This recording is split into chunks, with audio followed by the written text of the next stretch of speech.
I appreciate the lesson Brother Ron just brought. Ndithokoza kwambiri ifa cha phunziro limene m'bale wathu wachoka pano amaphunzitsa m'bale Ronald. He mentioned about the unforgiving brother. Anakambapo za munthu kapena m'bale amene samakhululukira m'bale wake. Peter once asked Jesus, Nthawi ina munthu wina Petro anafunsako Yesu, how many times must I forgive my brother? anafunsako kodi ndikhoza kukhululukira m'bale wanga kangati? 7 times? Kodi kapena mwina ka 7? Jesus says no. Koma Yesu anati ayi ndithu si choncho. Then he gave a parable of the unforgiving servant. Ndipo atatero Yesu anapereka fanizo la wantchito osakhululuka.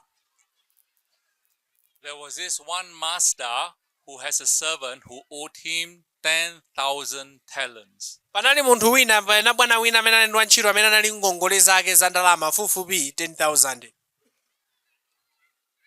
Do you know how much is 10,000 talents? Kodi tikudziwa kunena kuti 10,000 zimene zinalembedwa pamene pajapa ndalama zingati masiku ano?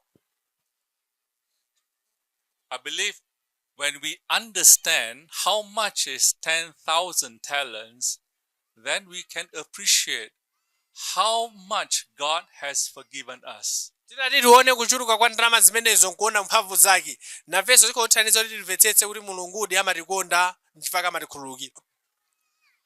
1 talent is 6,000 denarii. Ndipo tikakamba za ndalama imodzi pa 10,000 zimene zinachulidwa pajapa ndi ndalama fupifupi 6,000 dinari. 1 talent is equivalent to 20 years of work. Tikakambapo za ndalama imodzi pa 10,000 paja inali chimodzimodzi ndalama imene munthu angapeze atagwira ntchito zaka 20. And you have 10,000 talents. Koma notengere kuti ngati 1 talent ufanana ndi ntchito za zaka 20 ndoli ndi 10,000. That's a lot of years that you have to work. Ni ndalama yambiri imene kuti ubweze ulendo kugwira ntchito zaka zambiri. If I count correctly, Ndipo tikati tione komanso ngati zili zoti ndunena molondola ndithu, it will take you at least 2,600 lifetime. ndiyoti kuti kazifananiza zimenezo ikotenga pafupifupi zaka 2,600 kuti upeze ndalama yokwana 10,000 talents. That is, I'm taking an average that a person lives 75 years. Ndiyoti tiwerengera kuti tifananiza kuti mwina munthu akukhala zaka pafupifupi 75. That means you would have to die, come back, die, come back, die, and come back for 2,600 times. Ndiyoti zimene zifuna tanthauza kuti atakhala kuti munthu amakhala moyo zaka 70 nkumwalira. Ndiyoti lero fika zaka 70 koyamba kumwalira kudzukanso 70 mpaka naka 2,600 kuti upeze ndalama imeneyo. That is how much that servant owed his master. Umo ndi mmene zinalili wantchito ameneyo amayenera kupereka kwa bwana ake. And he could not forgive the servant who owed him only 3 months of wages. Koma ameneyo sanathe kukhululukira m'bale wake kapena nzake amene anamukongoza ndalama zokwanira miyezi 3. Brethren, that is how much we owe God. Abale inu umonso mwina chili chimodzimodzi mmene ifenso tili ndi ngongole Mulungu. It is impossible for us to repay God. Ndi zosatheka kuti ife tingathe kumubwezera Mulungu. But our brethren only owe us only this little. Koma abale athu amakhala unena ngati tinawo ngongole ndi yochepa kwambiri. Therefore, we ought to forgive one another. Chifukwa cha chimenecho tiyenera ndithu kuti titokhululukirana wina ndi nzake. God has forgiven us so much. Mulungu anatikhululukira ife zambiri. I just want to mention that because Brother Ron brought up a very important things for me to learn, to remind myself. Ndimafuna ndikambepo zimene zifani m'bale wathu amene wachoka pano anakamba zinthu zofunikira kwambiri. And I just want to share it with you. Ndimafuna ndiyankhulepo moteromo. Up to this point in the gospel meeting, I've heard that there are at least 30 baptism. Is that correct? Okay, you said, all right. kufikira panopa ndiye kuti tukamba za anthu oposera 40 amene abatizidwako pa ubatizo wathu kapena pa msonkhano uno.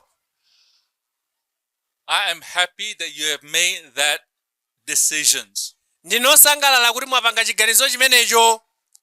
It is, or it will be the most important decision that you ever make in your life. Icho ndi chiganizo chofunikira kwambiri ndipo chimene mungapange m'moyo mwanu.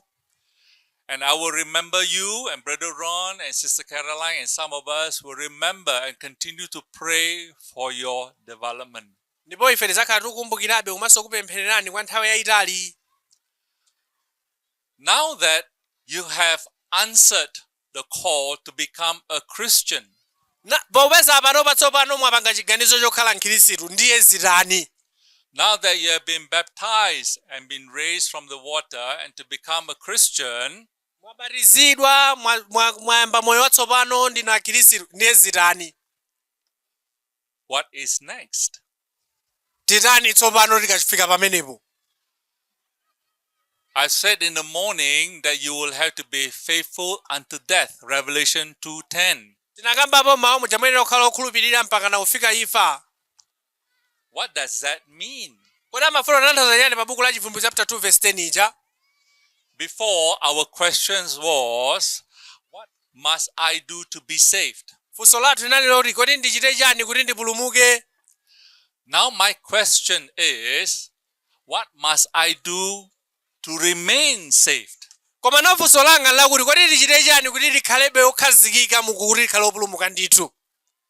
If I can understand what the Lord says, how to become a Christian, ngati ndamvetsetsa bwino zimene Mulungu akunena kuti ndichite chani kuti ndikhale mkhristu, I can also understand what the Lord says on how to remain faithful. ndikhoza kumvetsetsanso kuti kodi Mulungu afuna kuti ndichite chani kuti ndikhale okhazikikabe kukhala okhulupirika. Sometimes there are misconceptions about becoming a Christian. Nthawi zina pamakhala kusamvetsetsa bwino pa nkhani yokhudza kukhala mkhristu. For example, Mwachitsanzo, you cannot have fun anymore. amanena kuti basi zindatu sungasangalalenso pamene wakhala mkhristu. All you must do is obey, obey, obey. Nthawi zina pamene umangonena chimene china chotu chingokhala basi nthawi zonse umangomvera basi sungasangalale. All you must do is go to church, go to church, go to church. Nthawi zina mwina basi amangoti ukakhala mkhristu ndatu uzimpita kuchalichi daily mosayambira. Or else you'll be disfellowship or you go to hell. Olo kapena ngati sudero ndiye kuti udzatotayika. That would be a misconception. Tikatelo ndiye kuti situmvetsetsa bwino. They do not understand that Christianity can make a person's life better. Samvetsetsa kuti kodi chikhristu chikhoza kupangitsani kuti mukhale nunso ndi moyo wabwino. According to Paul in Colossians chapter 1 verse 13, Tikaona pamene ndi Paulo pa buku la Kolose chapter 1 verse yake 13.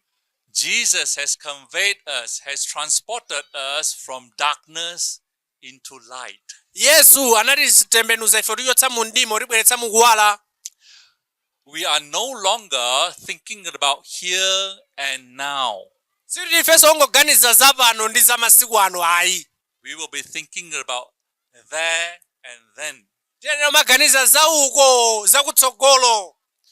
Christians no longer focus on themselves and on earthly things. Akhristu sakhalanso ndi nthawi yongoganiza za iwo okha basi ayi. They will live from now on to prepare to live in heaven. Amene akamakhala pano adziganiziranso kukonzekeranso zakumwamba.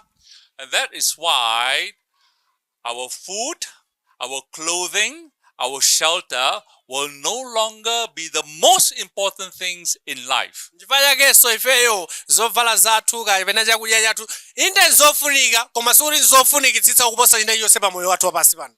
Instead of clothes, Malo mwa chovala we want to put on Christ. tiyenera kuvala Khristu. Instead of filling our stomach, Mwina paungoganizira zoti basi ndikhute za chakudya basi. we want to feed on God's word. Tiyeneranso madyanso mawu a Mulungu. Instead of working to put a roof or a shelter above us, Mwina ungoganizira zoti basi ndimange nyumba ine basi chaka chino zivule zitani.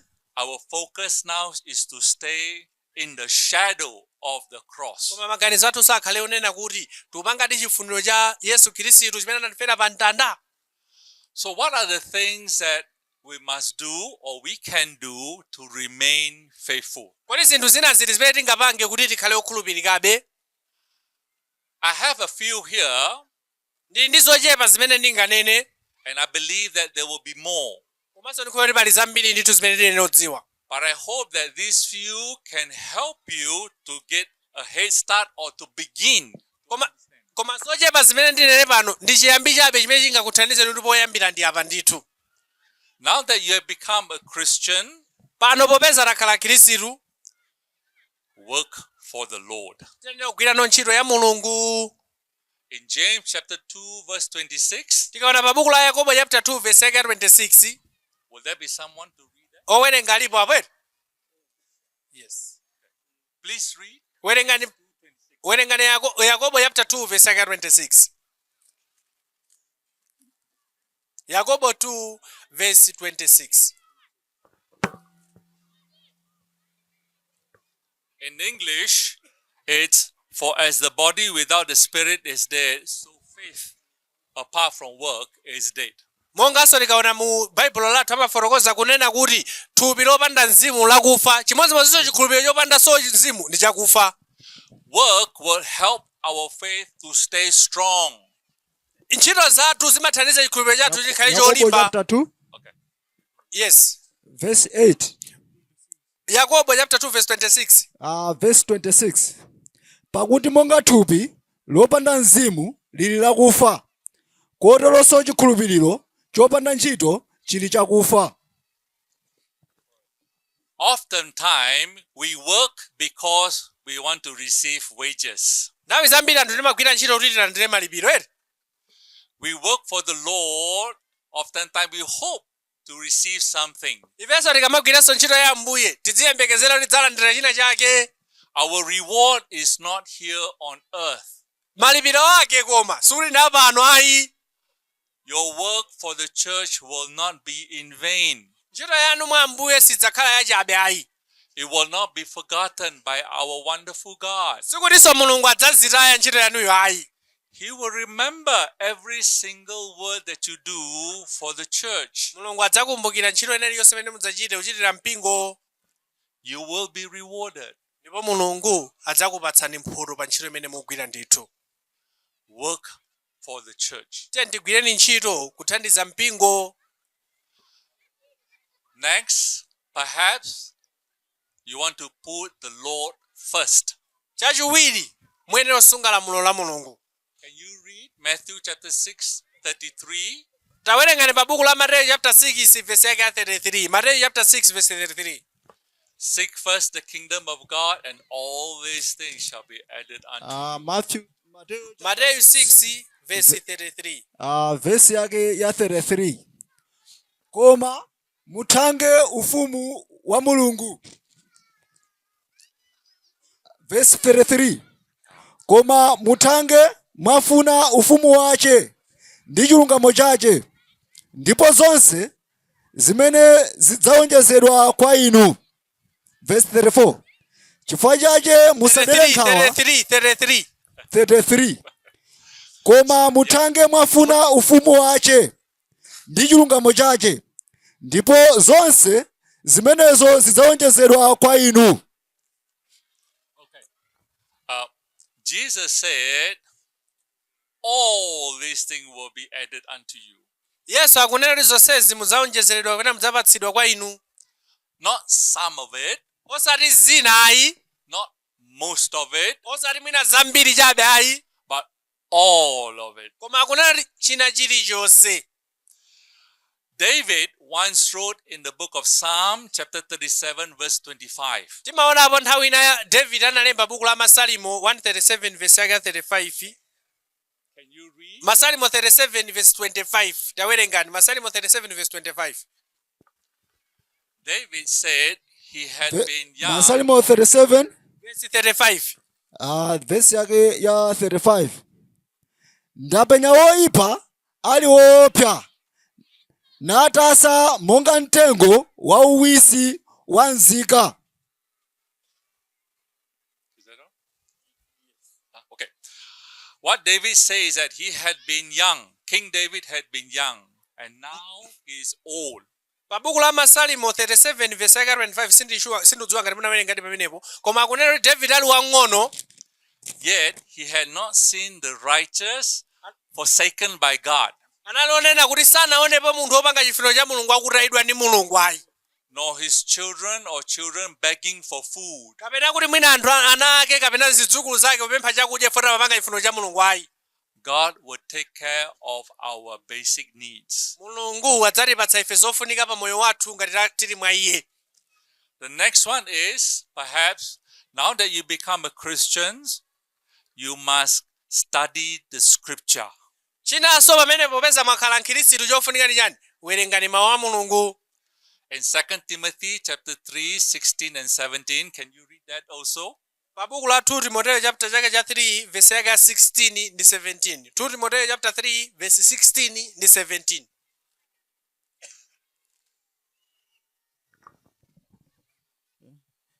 2 Timoteyo chapter 3 verse 16 ndi 17. verse yake ya 16.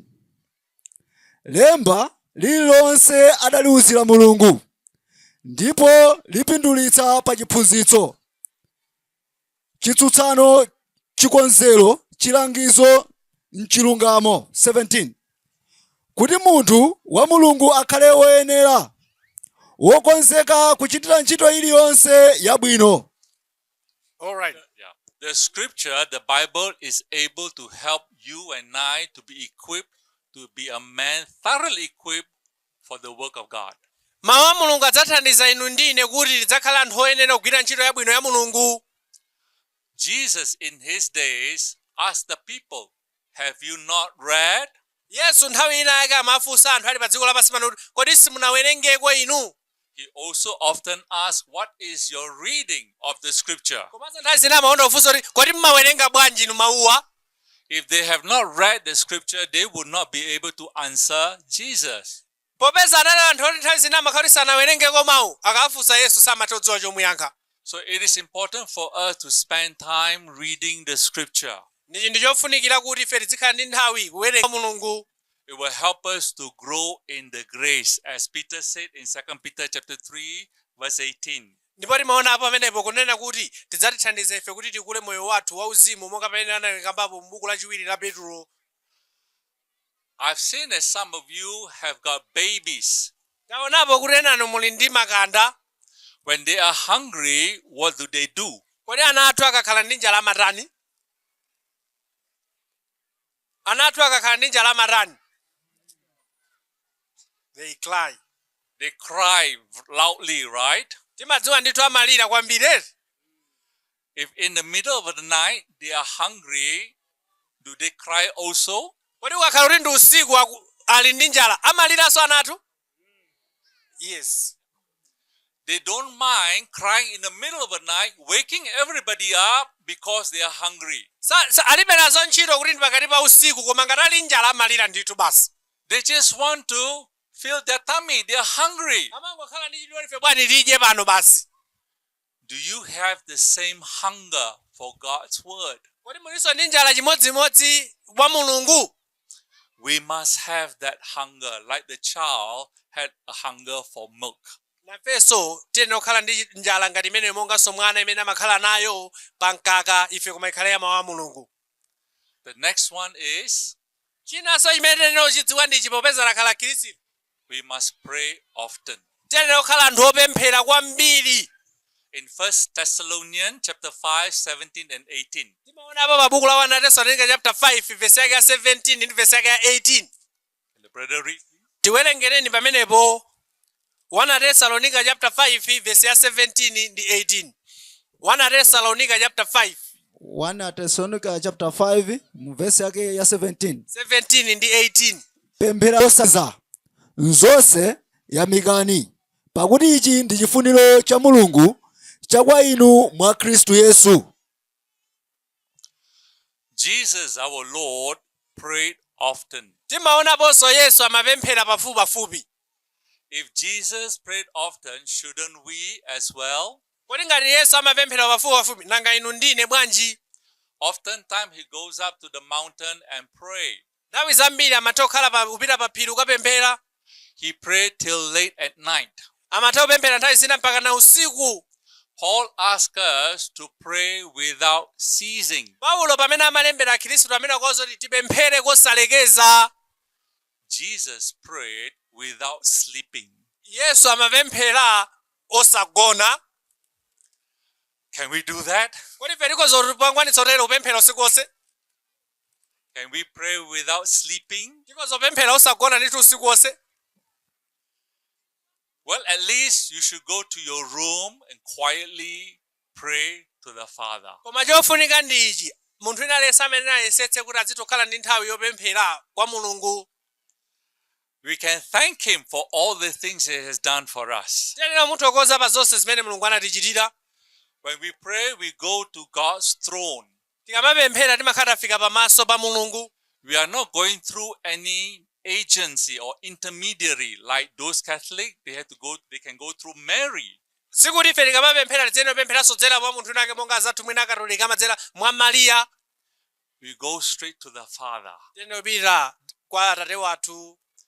I don't understand how God could hear a prayer with so many prayers.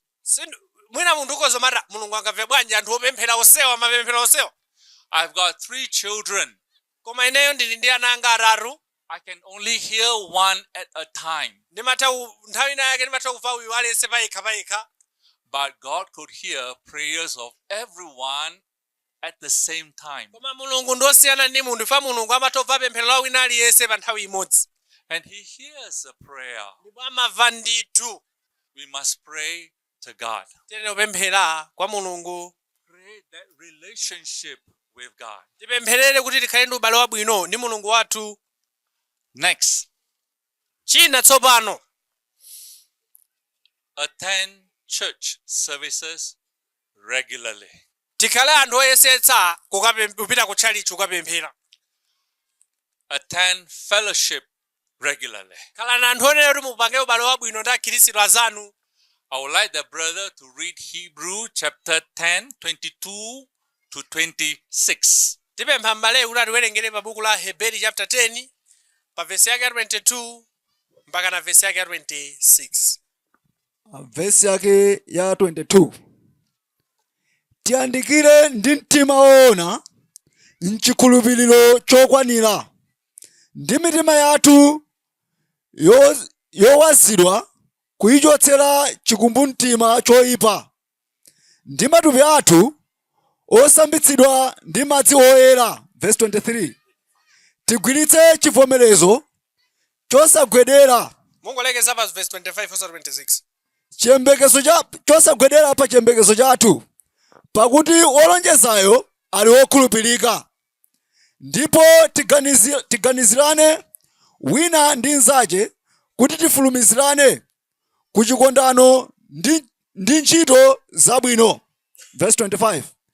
Osaleka kusonkhana kwathu pamodzi monga amachita ena, komatu tidandaulirane ndiko koposa monga momwe muona tsiku likuyandika. Do you know why God wants us to come to worship? Kodi mudziwa chifukwa chake chimene Mulungu afuna kuti tibwerere kudzapembedza? Together and not alone at home. Ndipo chimene afuna kuti tidzikumana tonse pamodzi osati aliyense payekha. God is preparing all of us together to stay at his home. Mulungu akutikonzekeretsa tonse pamodzi kuti tsiku linanso tikakhalenso limodzi kwinako. It is impossible for us to be in heaven alone. Palibe amene akalowe kumwamba kwa yekhayi. We will live together at home. Tonse tikakhala tili limodzi kumwambako. So God is preparing us to meet together every first day of the week. Ne Mulungu akutikonzekeretsa ife tonse kuti tikhale limodzi pa tsiku lililonse loyamba la Sabata tidzikumana ndithu. Of course, if you are sick, we will understand. Mwina ziko zotheka adi zimene zimakhalanso zoveka, mwina munthu akudwala sangapite ndithu chalichi zoveka. But we must come for worship whenever we can. koma tikhale anthu oyesetsa kupita kukapembedza pa nthawi zonse pamene nthawi yatilola kuti titero. Make no excuses to come for worship. Osamakapereka zifukwa kuti lero sindibwere chifukwa cha ichi akwabwera pongozi zatere ayi. I've known that I see some in the crowd that some of you are quite old. Tikuonapo pali anthu ena pakati pathu pamene tili akulu ndithu mu msinkhu. When I was in London, nthawi ina imene ali ku Europe uko ku London, studying 30 years ago, amene anali ku skulu ku London iko koma zaka 30 zambuyomo, there was this old man. panali munthu wina amene anali wachikulire wamuna. I can still remember his name, Stan Rothen. Ati dzina amalikumbukirabe, dzina lake nali Stan Rothen munthu ameneyo. Why I still remember him? Kodi ife ake nchani ndimamukumbukirabe munthu ameneyi? Because on one winter, panali nthawi ina yake yapayaka, it has been snowing heavily the night before. ndipo tsiku limene lero mawa lakelo usiku wa lero kunali kuti kwapanga zinthu zina amati masinowo kwa zathu kwa zunguku. Sinodziwa chichewa chake. On that day of worship, even though he is over 80 years old, nthawi imeneyo pakakhala ndi zaka 80 ndipo tsiku lopembedza lakwana koma kuli masinowo ameneyo, he would come for worship. amabwerabe kudzapembedza. Even though it snowed heavily.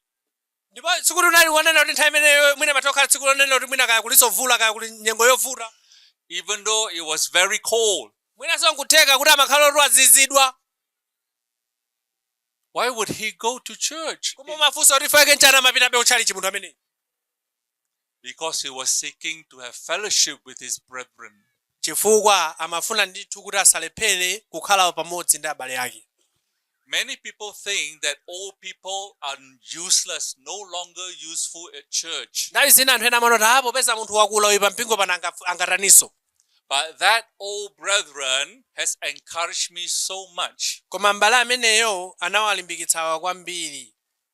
He has gone on now to heaven, or he has gone on to paradise now. Koma munthu ameneyo amene ndimukamba panakati pano panamwalira chifukwa cha ntchito zake tuyembekezero kuti mwina akhoza kukhala ali ku paradiso. But the picture of him walking down from the street to the church building still remain in my mind. Koma munthu ameneyi sindidzamuyiwala fani mamuona kuchoka nyumba mwake kubwera ku tchalichi kudzapemphera ngakhale kuli nyengo zovuta. So for those old brethren, don't think that you are useless. Kwa inu amene muone kuti ndinu achikulire pampingo, sikuti ndinu anthu osafunikira, ndinu anthu ofunikira kwambiri. Your presence in the church will help the younger generation. Kupezeka kwanu pampingo mudzathandiza anthu achichepere, akhristu ang'ono. Enough about attendance. The next one that I want to say is be a good example to others. Chinthu chinanso chimene muyenera kuchizindikira choti mukhale chitsanzo chabwino kwa ena. What good is a Christian who refuses to shine the light in the dark and to be the salt of the earth? Kodi mkhristu akhoza kukhala ofunikira bwanji akakhala kunena kuti